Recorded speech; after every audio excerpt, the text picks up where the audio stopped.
All right, welcome to the Casual Nerdcast. I am your host, Justin, and today, joining with me today, a new addition to our team, Andrew. I don't have a catchphrase yet. It's okay. And as usual, joining us again, Amel. What's up? And Evan. This week brought to you by Chocolate Milk. I hope we're getting paid for that one. All right, so today's topic, because we are now bleeding over to next gen, I think it'd be important to talk about what we consider to be realism in games and how important that is, for next gen consoles. Seeing as now we have a much higher hardware power, I think it's safe to say that graphics will get better, but is that necessarily important? So let's start off with just the main question: do you think the gaming community as a whole really appreciates realism in games? Is that something you want to generalize, though, to the whole gaming community? Well, let's say, I guess it depends on the demographic, really. So let's just say, yeah, let's just say, do you think it's something that's appreciated overall, though? I think Yes. I think to a certain extent it is. So I'm the guy that posted this question, and the reason why this was kind of inspired for me to ask this was more so because I don't know if any of you guys played Red Dead Redemption at all. I'm pretty close to the end. So one thing that game drove me bonkers with was fucking mashing X to run. Ugh. Right? And it's kind of like, okay, you know what? As a person who enjoys game design and stuff like that, I understand why you're doing that. You want the user to have to run, they have to be like, it's kind of mimicking running, right? Because you have to mash something so you're going fast, but it's fucking annoying. I always want to run in a game. Always. Like any game that has any sort of stamina bar or whatever too, it's always at 0 because I want to move as fast as possible. And then I started playing Saints Row 4. And that game, it takes kind of the opposite approach to this, right? Where it's just like, oh yeah, you're just going to be able to run, jump, basically fly around Steelport. And nothing, any car you run into, anything just gets blown away. You're basically Superman mixed with Neo on steroids. It's awesome, right? So I was kind of thinking about the differences of those games, right? And I guess which do you guys prefer, right? Just as a base, right? Coming from a person who played Red Dead Redemption roughly the same time as Saints Row 4, I had to catch up on Red Dead Redemption. I had to pick it up because I was told it was a very good game, and I felt bad for never ever touching it. But I actually enjoyed Saints Row 4 dramatically more. I think also a bit of it is because Saints Row 4 makes a lot of nerdy cultural references that are just, cleverly put in, and the dramatic 80s music that always kicks in every so often, which is just amazing. If I may, though, Justin, wouldn't a better comparison perhaps be Saints Row 3? Because it's just a bit more grounded. Saints Row 3 is actually... Well, Saints Row 3 was still pretty silly. Yes, but I mean, if you're comparing Saints Row 4 and 3, one just takes everything on its head and flips it, the other one flips it back a couple more times. But the difference is that, And also drops some acid. Yeah, but I mean, Saints Row 4 in a sense is kind of more justified, though, because you're put into a virtual world. Whereas Saints Row 3 is just everything is just silly. Everything just happens because as is. Saints Row 4, now there's a reason for it happening. You're actually, it's basically the Matrix. You are tapped in, and in the reality of things, you're trying to save the world. So when you think about it, Saints Row 4 is more realistic. In a sense, yes. In a sense, that is very true. So, we need a reason why you So, Yeah. Which one? Sorry, go. If we go to with regards to the story arc, then I would say Saints Row 4 is more realistic than Saints Row 3, only because they justify why everything is so silly. Understandable. But going back to, I guess, the root of the question, is it important to say, for instance, let's get rid of the story arc, and Saints Row 4 is just absolutely silly, and Red Dead Redemption is this, realistic cowboy, survive the West kind of game. Thing. Yeah, thing. What would you guys I guess, prefer? I mean, I kind of answered it, but what do you guys think? Well, one thing I also just wanted to say before we get comments that are just raging at, Red Dead Redemption isn't necessarily all that realistic. That was just an example of the running thing. Because, I mean, a game where you have slow motion bullet time... Right. Anyways, continue. Also, the fact that when you murder someone in that game, they just throw you in jail for a day, and then you're out. It's ridiculous. Yeah, but that goes to my point towards realism. If you're talking about realism in terms of story and in terms of like graphics and that kind of stuff, like the problem is no matter how powerful our machines get, they're not going to be any more realistic than real life, and you're going to notice inconsistencies, or for game design reasons, they can't have certain things because one of the points about video games is that you don't have to deal with all the regular crap about life, like gravity maybe, or like double jumping is the best. But really, really for me, it's always about. It's nice to have like a narrative reason why things happen, but at the end of the day, it's about having fun. It's about having like these new experiences that are beyond your own reality. Like an escape, almost. Exactly. Okay. Yeah. But I mean, it's also a matter of like how you define your own escape. Because if you're the kind of person that's wants a sandbox to kind of wreck around with things, i.e. Saints Row 4, then realism is just out in the bag and just forget all about the realism and stuff. But if your kind of escape is be like, okay, I'm basically a CEO, or maybe like a big business owner or whatever it is, and it's just like confined in a very small office space, and I want to do something like a different kind of challenge or something. So like, I guess what I'm alluding to is I recently got really addicted to State of Decay. And I just bought that. Yeah, realism in that game is, I'd say, more than most. Just because you have to survive for you have to get resources, and you're basically your home enclave is demanding those resources because they need it to survive. And there's day and night cycles, and eventually when your character that you're playing with, the more you use him or her, they get tired, and like your fatigue bar won't actually refill to its max, just because they can't do as much as they could. So you literally have to go back home and swap out and be like, hey, I'm tired now, can you take over for me? And then you play as that next character. And lives in that game is kind of like defined by like the population you have in your enclave. So basically, if your character dies, instead of just starting from a previous save, you start off as a different character, but from your enclave, but you're kind of familiar with.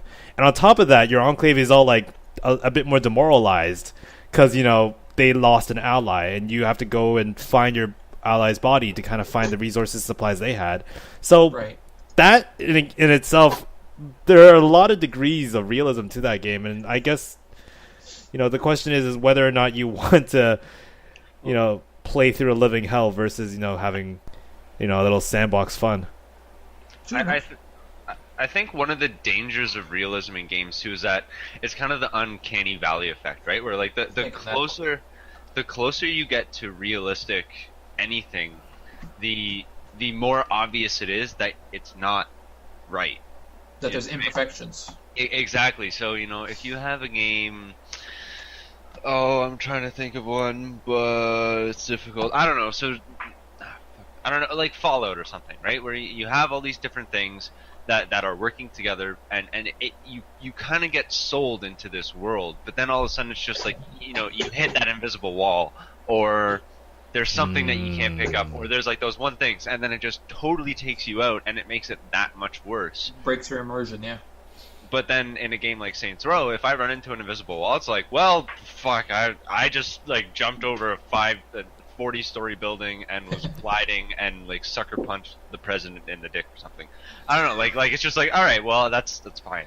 I don't care. Like any of those little things, it doesn't break my immersion because there was no immersion. It doesn't bother you as much in that regard. It doesn't really bother me pretty much at all. Because I've run into a couple of glitches in that game, and it's just like, well, whatever. Although immersion doesn't necessarily have to mean that you are engrossed in that world as a real person. Like, when I played Saints Row 3, I was pretty engrossed in it. Me and my brother played the co-op campaign. We knew it was ridiculous flea dipping or running around naked and flashing people and then pulling out a rocket launcher. We know that's stupid, but at the same time, the amount of fun we were having portrayed that we don't want to put it down and just go do something else. We wanted to finish what we started. That's still immersion in that regard? Yeah. Sorry, I guess immersion that I was defining was just like, it's kind of like when you're in you feel like you're in it, and like everything else around you just kind of evaporates. The comparison to reality is much more strengthened. Yeah. So to speak. And it is much easier to break when you're going for a game with realistic graphics, realistic-ish settings. So Fallout, New Vegas, and hardcore mode with food and water and sleep, for example. That's great for role players, and that's why they gave the option. But then you're right, when you hit one of the million bugs in the game, you're like, well, shit. That just broke all the momentum I built over the last hour. Actually, I just thought of a better... Has anybody played Last of Us at all? Oh, yeah. I wish. So I have negative feelings towards that game. I'm not going to go into that right now, but one of the things that drove me insane about that game was how I would go up and there'd be a guy with a shotgun, and I would take him out or whatever, and he doesn't drop shotgun shells or something like that, right? It's just it's just like seriously, ammo is so scarce in this game, and then I die and I'd respawn and I'd go and take that guy out again, and he'd fucking drop shotgun shells. It's just like, what? Like maybe he shot less really this time. And it drove me insane because it really broke that kind of artificial scarcity. It reminded me that I'm playing a game. Oh, okay. Right? It was just kind of like, oh, yeah, this is totally a game, and I know what's happening behind the scenes. Like, this is not a world that they've crafted. It's a game that has randomness that is defined outside of the world, right? And it just kind of really broke that for me. And there was a lot of other things in that game that broke immersion for me horribly. But if some enemies were scripted to drop shells and others were not, how would that make you feel? That'd be fine. That'd be fine. Why though? Because at least there's rules then, right? Like at least I know. I mean, it does kind of break immersion if that guy then does fire at me a little or something. But we're not in a point of gaming. Like as a game designer, I understand. Okay, they don't want every single enemy to drop bullets because then you're gonna have way too many bullets. Blah blah blah. But at least there's rules. At least I know that, okay, I take that guy out, I can get his shotgun shells, go down here, take this guy out, and then I die, and it's like... But, because in this game, in Last of Us, I was playing on one of the harder difficulties, and the game really turned into if the guy drops shotgun shells, I have a really good chance of beating this level. Right. If he doesn't, I'm fucked. Right? You're at the mercy of saving and reloading at that point. Exactly, and that's really not something you want your game to have. Yeah, absolutely. So I guess Andrew, you were about to say something? Oh yeah. Oh, no, Aaron's wrong. Last of Us is perfect. I love that game. Oh, okay, that's good. I'll argue you to the death on that. I hate that game. But going back to State of Decay, that in that instance, realism isn't realism for realism's sake. It's there to be a part of the game. It's we want this to be a hardcore role playing game. It's not meant for everybody. It's not meant for just your mom to come in, drop in, and play with you for a level. It's it's meant to be this is your thing. So I guess in that case, when realism, helps the game for game's sake, not helps the game, it helps the game to make it better, and not just for realism's sake. That's when I really do appreciate realism and stuff. And also, and there's also realism in story, in terms of for example, there's the JRPGs where everyone's just we're friends because we're friends, and sure, you're the bad guy for the first arc of this 90-hour thing, but now you can be a party member because yay, we're friends, and that's fine. Because fan service. Yeah, pretty much. But I love that corny shit. But at the same time, I love stories like The Last of Us, or stories like Telltale's The Walking Dead, all that kind of stuff, where it takes we're gonna take this one thing that's completely not real, mushroom zombies, and then see what would really happen if this one thing was in it. Yeah, so I guess the one question is when we judge realism, is it more so graphics or gameplay that define what realism is? For me, it's totally gameplay, 100%. Right? Because graphics, like, I can have a ridiculously cel-shaded game, but if the mechanics are, one bullet I die, combined with I have to drink every once in a while and eat or else I starve, it doesn't matter what the game looks like. It's still going to be attempt at some sort of form of realism, just with some drugged out filter over it. Right.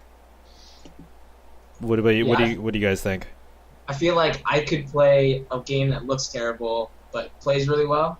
Like, I don't know, like even Half-Life 2, it doesn't look realistic at all anymore. Everything's right. Actually, that game still does look kind of good, but it doesn't look nearly as good as anything we have. Or even Ocarina of Time, anything from like N64, those polygons, they're terrible. But some of those games still play really great. But I can't play a game that looks more realistic than real life, but it's just a grind to go through. Yeah, Emma, what do you think? I think I agree. I actually have a bit of an anecdote in regards to that. I've been playing Metal Gear Rising Revengeance, which is the newest one, and I was like, wow, this game looks great. And then I went back to looking at Metal Gear Solid 1 and 2, and I was like, I absolutely love the story. I can't get myself to replay them. I can't. I have MGS3 for the PS2, which isn't even that old. 2005 or something, maybe, which is around Half-Life 2. I can't play it. The controls are just too wonky, they're just too old. So there's a certain way of implementing these things. Metal Gear was never really known, for example, for its solid controls up until this year. Or last year, should I say. But everyone loves it for the story. It's got one of the best stories ever, I think. But like me personally, I don't think I can go back and replay the older titles just because I won't be able to stand the controls. I've played the newer ones. I can't go back to the old ones, so to speak. But I know the story value's there. I know they told a solid one, which is why I'm often finding myself on their wikis, reading up on extra stuff, and maybe I'll convince myself someday to play them anyway. But I'd say graphics are, they're not the biggest barrier, but they are a barrier. For me personally. I like shiny things. Well, I think we've kind of gotten away from the question because I think we've kind of gone into a what do you look for in a game, graphics versus gameplay. But I mean, the question was more so along the lines of what makes a game realistic to you, right? Like, is the fact that you can see the pores in the guy's cheeks or whatever. Hair tessellation. Exactly. Like, is that what defines a game to be, No. grounded in reality, or is it the mechanics of, having to drink, having to eat, and like realistic? I don't know. I think I can kind of animations. I don't know. I think I can kind of add more to what Evan was saying regarding like how realism, when a game kind of takes it to a next graphical level and it doesn't necessarily do it well, it kind of falls apart. So say for instance something like Battlefield 4. Like that game is gorgeous, and there are a lot of the moments that I play in there I actually feel like I'm under a lot of fire. I'm just like, it feels like I'm realistically in a battlefield. But when you get like wall glitches and when the buildings don't really fall properly and stuff, and the grass. I have so much beef with grass in video games, and Battlefield is the biggest offender of them all because I expected more from you, Battlefield. I was actually just playing today. I forget what map. I think it was ZAVOD 311. I was playing this rush map, and I was just going prone, crawling along like the forest, and it was just like flat grass. I'm just like, this is not immersive at all. I am so upset right now. So like, I guess it's like when graphics are done properly and it hides all the mistakes like it should, I think it can sometimes even trump some of the more clever gameplay mechanics. But I mean, like, if you have relatively plain mechanics, I mean, Battlefield 4 doesn't necessarily have the most breathtaking gameplay mechanics, then you better be better at graphics. So, right. I'm looking at you, Call of Duty. So like when you get to the opposite end of the spectrum, I always look at XCOM Enemy Unknown because it's one of those games that's always special and dear to my heart. When I first played it, graphics were mediocre, voiceovers were the absolute shit. Like just the worst I've ever seen in a video game, and the story is at best subpar. And I was just thinking to myself, why do I play this game? And if you check on Steam, I've clocked 94 hours, probably in my top 3 of most clocked games I've ever played. And it's just like, it's just, I don't know, the gameplay. If you play that game on normal with Iron Mode, it's just a continuous stream of action. And the way to make you play through it is that the gameplay is just so strong in that you connect with, I guess, your squad members and your soldiers, and you know, a part of you dies a little. Like, you know, when your colonel dies in combat, you just walk away from your computer. You just go for a walk because you just feel like complete crap. Like, you actually feel like a commander in that game. You actually feel you have responsibility over these, you know, sprites that are just, you know, good for nothing for the most part. And even though, like, nothing about that game is realistic, nothing about it is realistic at all, it still feels realistic. It still feels like you're giving commands to a squad that is constantly relying on you to get them to where they need to and alive. So, like, in some senses, you know, if your graphics aren't as great, your gameplay better be really good. And I think that's the trend we're seeing nowadays, is that, like, we're seeing a lot of indie games overtake a lot of AAA games in some cases, where, you know, we get some really clever games. And I don't know if you agree with me at all with this one, but FTL, I don't know if you guys have played it, but I've been meaning to. it was addicting. It was very addicting, and like the graphics aren't anything, you know, fancy, but that mechanic is just something you don't see in AAA titles nowadays. It's just AAA titles just seem to pump out graphically compelling graphics. They reworked the same formula with prettier visuals, is what you're saying. Yeah.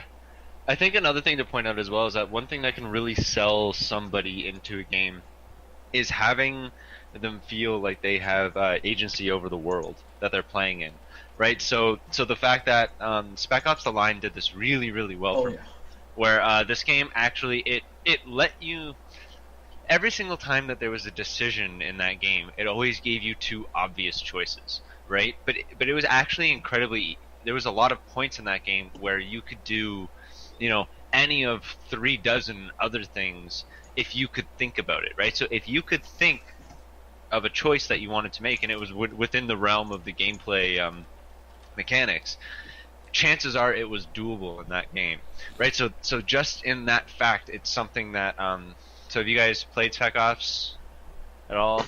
Yeah. Should I spoil something or should I not? Maybe not, just in case someone sees it and they're like, "Oh my god, I was looking to watch that" or something. Sure enough. There's basically, yeah, I don't want to spoil, but there's that game does an amazing job of letting you, you know, do other things in that game, and that was really a point where it just kind of sold me on the game, where it was just kind of like, oh, okay, you know, I'm not bound within the rules of these game mechanics for the most part. Like, I can take these mechanics and think of anything that I can do with them, and it'll probably work. And I see that a lot in actually the new Divinity game that came out, right? Where there's so many different interacting ideas and mechanics, and they all function together flawlessly. So it's like I can create all these really awesome scenarios and kind of do whatever I feel, right? And it works so well.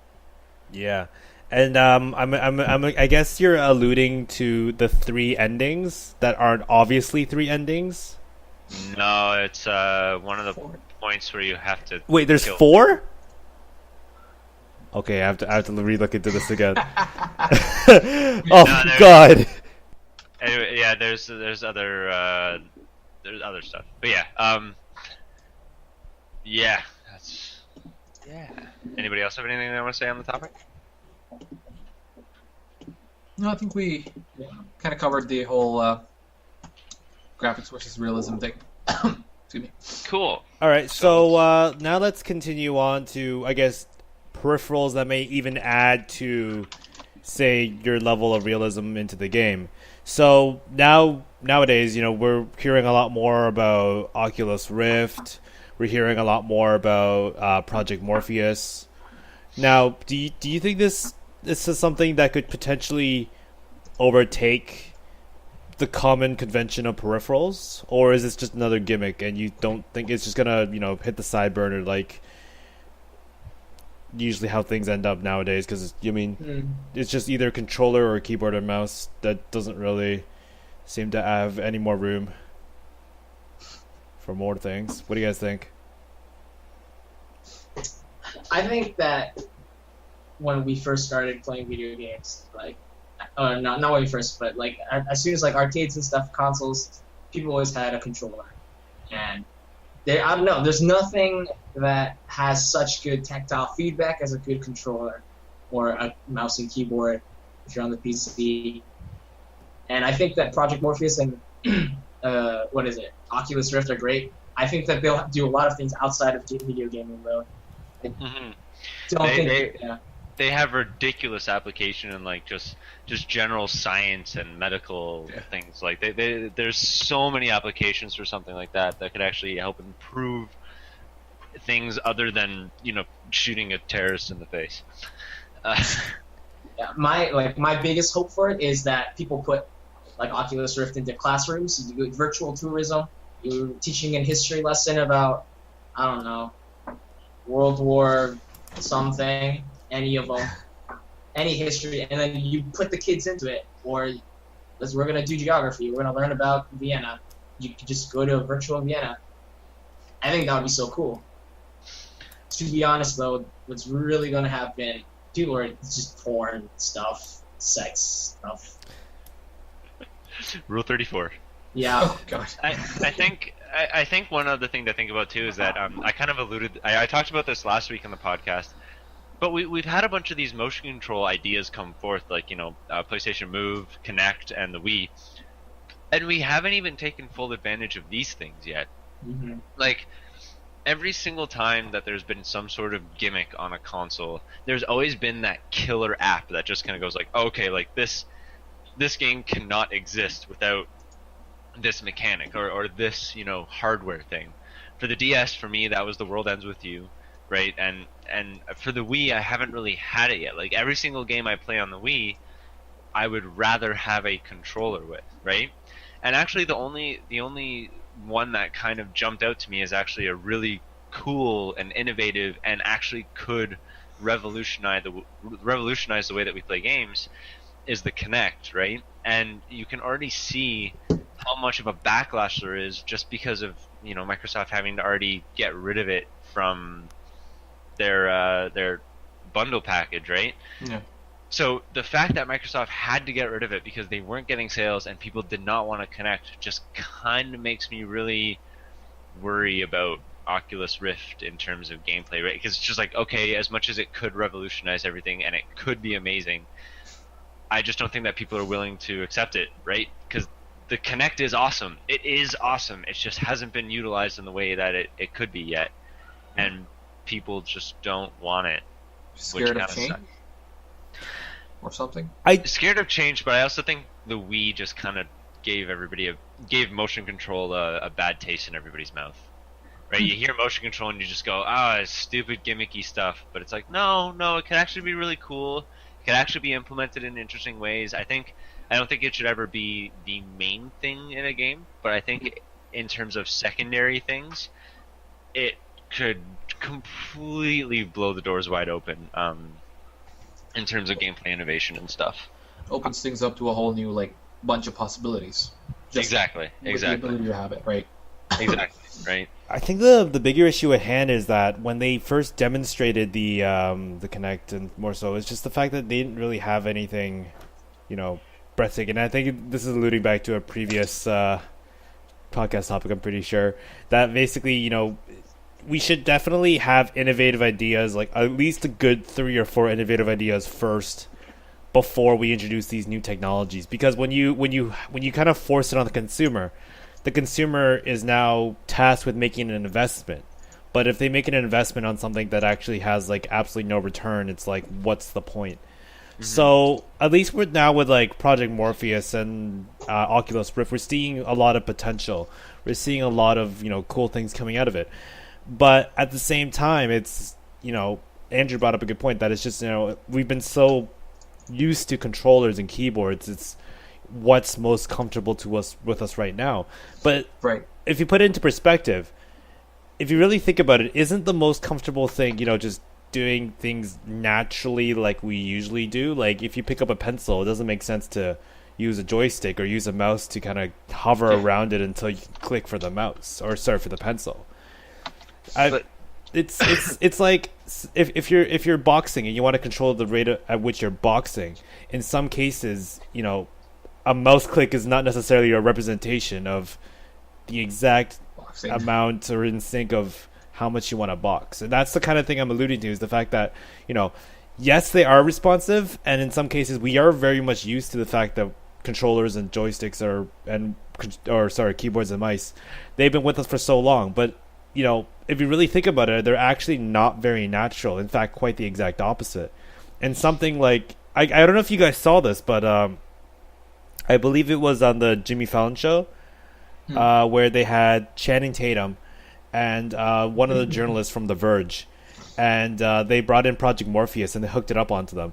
And it's basically Jimmy Fallon. He's got like 2 PlayStation Move things and Project Morpheus on, and he's just like constantly just like boxing the whatever it is, just like having like the time of his life. And I was just thinking to myself, that's actually kind of impressive for Project Morpheus, just because I never saw a utilization of PlayStation Move, just because PlayStation Move just looks like a cop out of the Wiimotes, and now it actually looks like it's doing something useful, like in unison with Project Morpheus. Basically acting as your hands and using it as like a weapon or boxing and such. So I guess I'm interested to seeing if it'll ever possibly overtake keyboard and mice or controllers or whatever is normal convention. I think one thing that you also have to remember about just games in general is we play games to abstract ourselves from what's happening on the screen. Right? Like, if I really, really wanted to be a soldier, I could go join the army. But I don't want to. I don't want to do that. Like, and I play games most of the time after work when I'm tired and I just want to sit down and relax. I mean, even at my PC, when I play first-person shooters, I find it even sometimes a little bit too stressful to use the mouse and keyboard, because, you always have to be up and at the ready, and like, so I use my controller here, just lean back, be as lazy as possible, like legs up on the couch, and like that's why I'm doing this. I'm doing this to relax. I'm doing this to sit back and enjoy myself. After I come home from like 8 hours at work, I don't want to be jumping and running around my room trying to punch people and stuff, right? Like it's not why I play games. I play games to kind of sit back and relax, right? It's all an abstract. We're abstracting ourselves from what we do on screen. It's kind of like the God of War effect, where there's a big joke online where you press a single button on your controller and Kratos creates death, destruction, and mayhem and like fireballs on the screen, and it's like, yeah, sure. I just want to hit this button, and that happens all the time. That's honestly, really cool. honestly a good summary of God of War, to be honest. That's actually what the button is called: the death, destruction, fireball. That's what Square is. You Yeah. know what I mean? Yeah, that's I a fair wouldn't point. necessarily want to play that game in VR, because then I'd have to actually, Do stuff. yeah, right. But okay, let's say for instance, let's take this to like a more competitive level. Let's say if now, as like a new kind of tournament style of Counter-Strike, for instance, everyone is now equipped with Project Morpheus / Oculus Rift or whatever we decided on to be, and now they have to hold their guns like this, as a form of like a Major League Gaming kind of thing. Oh, Yeah. all right. Do you think there'd be as much interest? Like, I understand what your argument is, where it's just like, these kind of technologies, we don't really use them because we're so busy, with our lives, that we just want to relax and just get away from it. Now let's say, for instance, gaming is the life. Like for them, like this is what they do all the time. Do you think it'd be interesting to see, or maybe even it could potentially happen, an MLG sector where they just basically use VR technology like Project Morpheus as the tournament standard for whatever games they are able to equip it with? But personally, I'd rather watch like competitive paintball in that case, right? Like there's already all that kind of stuff out there. Like I mean, you could do like VR basketball, but I'm sure everybody I know that's interested in basketball would rather watch basketball, right? Fair enough. The things that interest me about all this, motion control, all that stuff. I said this 2 weeks ago, but with the Kinect, in FIFA 2013, I believe, there was a feature of the game where if you as the player started getting violent, throwing your controller, maybe you swear at the screen or whatever, the ref would actually flag you with a red card or whatever, right? And with Kinect 2.0, a bunch of developers were saying like, oh yeah, the Kinect 2.0 potentially has the power to actually like recognize facial emotions. So a bunch of RPG developers and stuff were thinking about maybe implementing something along the lines of, just say the next Dragon Age, where something huge happens in the storyline and all your party members start reacting to the emotions that you physically show on your face, because that's something that you can't necessarily control, right? Like something happens on your screen, you're going to be shocked, you're going to be potentially sad or whatever. Granted, this is going to be different from person to person, but those are the kind of things that really interest me and can revolutionize the way that games are react with us. Like that could completely immerse us in everything, right? That's what interests me, not necessarily like the running around with pretending that I have a gun, right? Because I mean that definitely is fun, but I see that more of kind of like a party trick, right? Where Killzone 3 had the PlayStation Move support with that gun, right? And I worked at EB, tons of people bought it, and then whenever those people came back in, if they were regulars, it'd be like, oh yeah, so did you use the gun and the remote and the Wiimote and stuff like that? Like, yeah, I used it for like the first 2 missions, and then I pulled out my controller and sat down. Like, it was fun for a little bit, but then I didn't want to do that for 6 hours, right? The novelty wore off. Exactly, right? And I mean, granted, it could evolve from something that's not a novelty. I just don't necessarily see it happening for a long time. And especially with something we were talking about with realism in games, where, the uncanny valley, the closer you get to realism, the more it feels broken. Yeah. I feel like with Oculus Rift and stuff, you really, to have the Oculus Rift experience, you need an omnidirectional treadmill. You need, the Oculus Rift on you. Right, because if I have an Oculus Rift and I'm sitting in my chair spinning around and using a controller to move, that would I've heard of people getting motion sickness from using the Oculus Rift, and I can definitely see that. Right? The only reason I would ever get an Oculus Rift at this point, Star Citizen. That is it. Period. or any flight sim in general.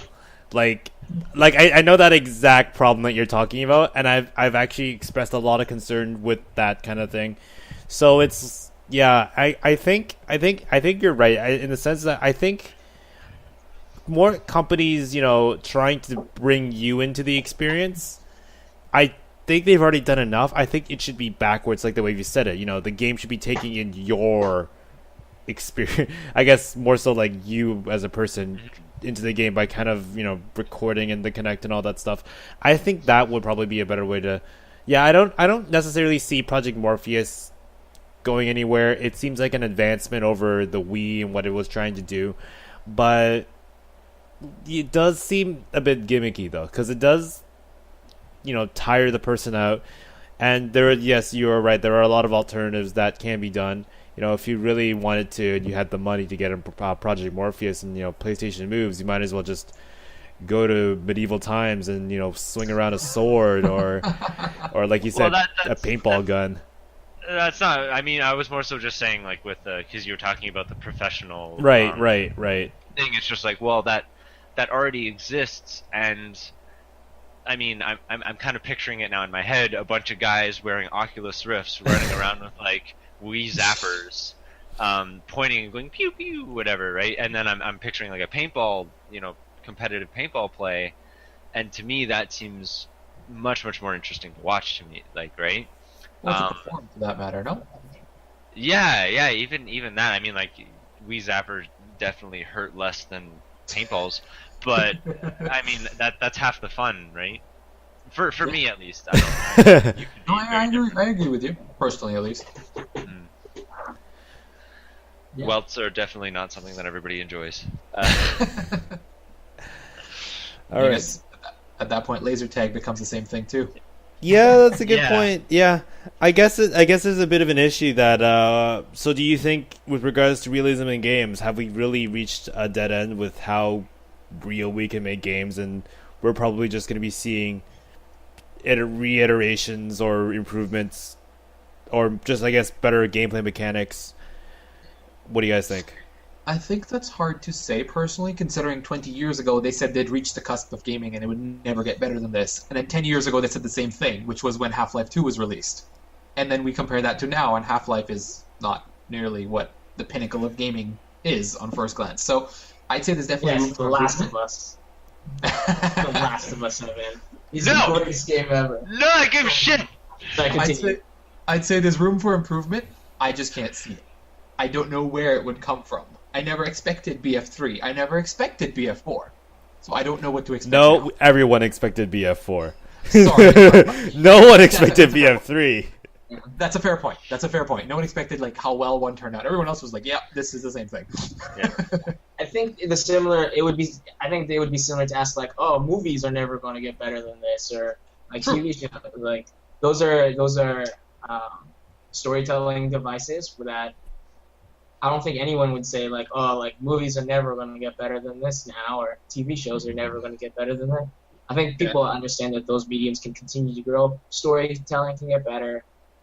Like I think one thing that right now is something really obvious to me is we could have better female characters. We could have better like gay homosexual characters as well. I think that their stories aren't being told very.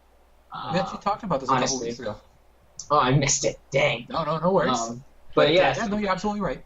so I think video games, just like anything else, it's not about. Never mind. It's just they can get better. I think. I hope. I think that there's, to me, the most obvious evolution is what I was saying before, where how my little inner quirks of who I am potentially affecting the game that I'm playing, or just the idea of anything that I can conceive should be able to be done in a game within laws of the game, right? Like if I think that I should be able to do something in a game realistically, I think those are the kind of evolutions that I see happening in games, and I can't see VR really happening. Like, as I mean, when the Wii came out, one of the biggest kind of like, oh wow, this is weird, is when you played, Red Steel and stuff like that, and it was like, oh, this is awesome, like I can control a sword and it's so cool, but then you swing your sword and some guy blocks it, but your arm continues to follow through. It's like, oh well, that like I want to like actual sword fight, and the second that kind of stuff becomes doable, how it can be done, I don't know, maybe you have like gloves that actually like lock up when Oh my god, you wear a suit. Yeah. And then it controls your muscles as it's like, it just squeezes your arm. You just can't Hey, proceed look, real anymore. life Titanfall. but you know what, like that's kind of where motion control finally gets viable for me, right? Where what is happening in the game is actually happening to the abstracted Evan sitting on his couch going, "Bleh!" Right? Like, I can see that. I think the issue with motion control is that you're not really getting the full package. It's more or less like a small aspect of the entire human body. I mean, if we really want to kind of capture the entire human body, I don't know if you ever seen it's like a dome. Basically, these guys basically created basically a Battlefield 3 simulator, And I saw this. yeah, so they basically had like the guy with like one of those guns, probably the ones that you're mentioning from Killzone. In addition, the treadmill thing that would push you back every time you move forward. Every time you got shot, you got hit by a paintball gun. And what else? Oh yeah, it was on like it was hooked up to like a projector that was like on a swivel. So anytime you turned, it turned with you. And and it was also in a dome, so basically the entire room was dark. And then you basically, as you turn around and things, the screen just kind of follows along with you. And I think that's probably where motion control should be headed. Yeah, but that's a multi-million-dollar. Yeah, and that's the kind of thing that I want, right? Where I get shot and I somehow it happens to me. You I want somehow that? play with my tits. No. I remember there's an old controller. It's like every time you get hit, the controller will shock you. And I was a kid, and I was like, that sounds terrible.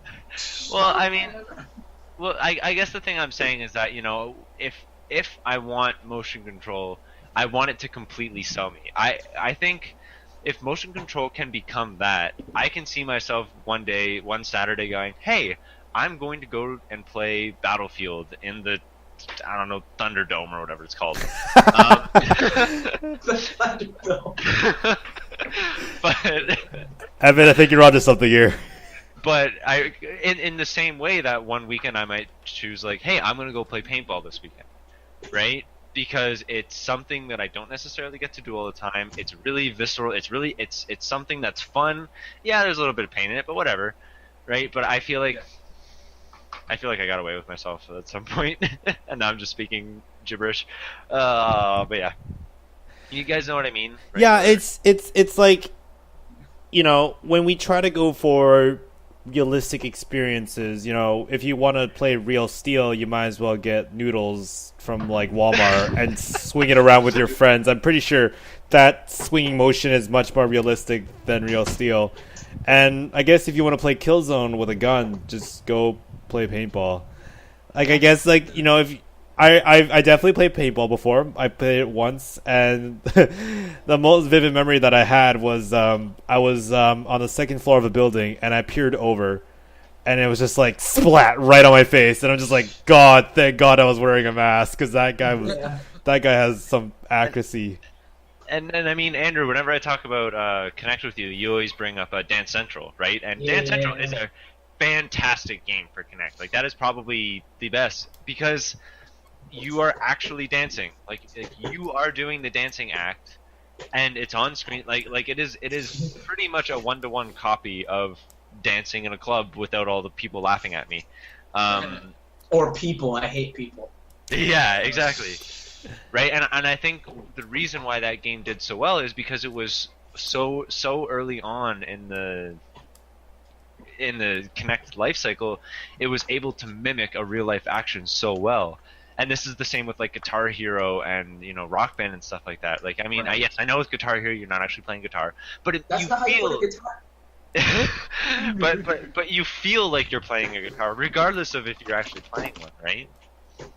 Yeah, And that sells you on it more than, right? I don't know. I definitely feel like, dance or whatever dancing game I was playing on the Wii wasn't as good as whatever I was playing with on. Well, actually, I didn't try the Kinect, but I can imagine that, because basically the Wii kind of judges it like the way you're holding it and the way you're positioning and stuff. There's ways to game the system. Exactly. Right? There's Yeah. like, honestly, I honestly did not look like anything like the guy on the screen, but I clearly got like perfect points for some strange reason, and it's Kinect would probably do a better job at that for sure. I don't know. It just seems like, yes, there are VR options. It's still very, very beta. And there's still, like, the applications of it are only just coming in now. So, Right. I don't know. So we don't know what's going to happen next. Yeah, maybe, actually, I remember something you guys said put me an idea. Like, maybe that's something that this VR stuff has to do. It can't be the thing that's in everyone's homes. It's like an attraction. The arcades are kind of dead, so maybe like at Disney World, like it's a special. They have this $1,000 Yeah. thing, and You go and you be Buzz Light. There's a Buzz Lightyear ride, and you play it. And maybe it's not something that you do at your home. It's something that you guys actually have to, like paintball. You have to leave the house, make plans. So at the same time, I feel like that kind of stuff would be things that you want to do with friends together to have that experience together. Because yeah, like I would enjoy going out with some friends and doing the thing that Justin said, where you're all running around with an Oculus and the gun. Like that would be actually kind of fun. It's kind of like something to do on a Saturday, right? But I don't know. All right, so I'm just gonna wrap things up here. So just gonna get your final thoughts. So where do you guys see, I guess, the future of realism in video games? Do you see this, I guess, more so in much better graphics? Do you see this in the form of maybe much better gameplay, or do you think it's going to be a much more heavier reliance on, say, the new peripherals such as Project Morpheus, or maybe XYZ of whatever comes out in the next few years that we don't know about? You want to go first, Justin? I don't know. It's for me. It's still kind of hard to say. I can't really decide on it. Graphics for me, more so because I am so mad at grass. It takes me away so much when I don't see blades of grass as I'm proning through the floor. And it still irks me to see that Battlefield 4... Ugh!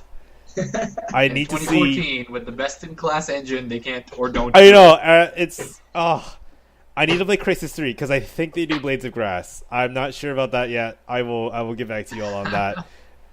Maybe. What do you guys think? What do you guys see realism in the future of video games? I'd say at least for the next few years, it's still going to be tied down to controllers and keyboard and mice. I don't know if VR can make a proper breakthrough. It's getting a lot more press, for sure, as I'm sure we can all tell. But I think the future, like let's say the next 5 years, is still going to be tied to keyboard, mouse, and controllers for the most part. Particularly with like cross-platform drivers. Everyone can just plug in a controller to whatever platform they want now, and it'll work. And it's something people know and they're comfortable with. So I don't know if they'll break new ground, because they have been. It's just not mainstream enough. It's not even a niche market yet, because everything is still in development. The audio is not a finished product. The Morpheus just came out, like the idea of it just a couple months ago, and I don't even know what else there is. But like nothing is complete yet, so we can't even know what's going to happen when they do get finished. Right? So I don't see it heading that way for the next few years. But beyond that, I don't know. All right. That's kind of my thoughts. Andrew, Evan, what do you guys see the future in realism in video games? Go ahead, Ev. Go ahead. You want to go first? Sure. Well, I mean, I think I already kind of said my opinion on this before, which is kind of like the connecting that I was talking about, how my emotions impact what happens in the game. Those things, like being able to make any choice I want within the bounds of a game, and me being actually able to do that, those are the things that I think can increase realism in games more over these VR and Oculus things. I think that selling me on never breaking immersion in a game is much more important to me than when I move my head, the camera moves, right? Like that's really cool and it's interesting, and I think you could do a lot for games. But I think that this would do better, and I also predict that this kind of stuff will happen first, especially with these new consoles. We now have the horsepower, because games are already pretty much as big as they need to be, right? Like Skyrim, Grand Theft Auto 5, we don't really need maps bigger than those. We don't need, but I think that filling those things with meaningful content, and filling those things with stuff that actually makes a difference, and choices, and all the stuff that I said before, I think that's what these new consoles are going to bring to us. Just more stuff in the same amount of area. Hopefully, because they claim to be powerful enough to do it at least. I don't know. Just hoping. I don't know if we'll ever see the emotional implementation with regards to Kinect, only because, mostly because Microsoft kind of drove away that kind of potential. Well, I guess the other. We're gonna say because they're soulless. I guess the other part of my prediction there is that I don't think that Oculus Rift and I don't think that Project Morpheus are going to take off. Mm-hmm. I think they'll come out. They'll be gimmicks. They'll die in the same way that Wii Motion and Move did. And I think next generation we're going to see Kinect 2.0, and we're going to see the PlayStation the PlayStation Eye like 5.0 or whatever it is now. And I think that that's kind of when I don't think that we'll see the revolution of motion and VR this generation. Okay. I just don't think we're necessarily there yet. Yeah, that's fair. I think. Yeah, for me, I think realism in terms of video games. Yeah, I would. For me, it's always about gameplay. Does it make the game better? If this grass is like a real barrier to you, then that should be fixed. If realism means like mechanics make the story better or the gameplay like harder in a fun way, in a good way, like realism, I feel like it should always be towards gameplay. And actually, we didn't talk about this, but when Evan something just for density in terms of like, for example, like an open world game where there's just lots of people. We couldn't do that before. And I think it's great that games like Watch Dogs or Grand Theft Auto 5 are just filled with people, like NPCs that just don't do anything except to be there. So I would agree with Evan. It's just realism in terms of filling in more of the spaces that we have in real life, and now filling those spaces in in Grand Theft Auto, being able to actually walk into every building instead of only every fifth building being enterable and stuff like that, right? Like that is where I see this going, right? All right, I'm gonna pre-order that for PC now, if you excuse me, guys. Just wait like 3 months after it releases. It'll be 50% off. I've already pre-ordered it on like the Best Buy Future Shop bundle. I think I did. That's fair. All right. Oh, the $30 off. Nice. Yep. All right. So I guess that wraps it up for us today. Remember, hashtag Grass for Battlefield 5. That shit trending. Get that shit trending. Grass and Gaming. Hashtag Grass and Gaming. All right. So that's it from us. I still haven't thought about an outro yet. That's okay. We'll get there. Fuck off, Internet. Everyone will just say bye. Thanks for watching. Bye-bye.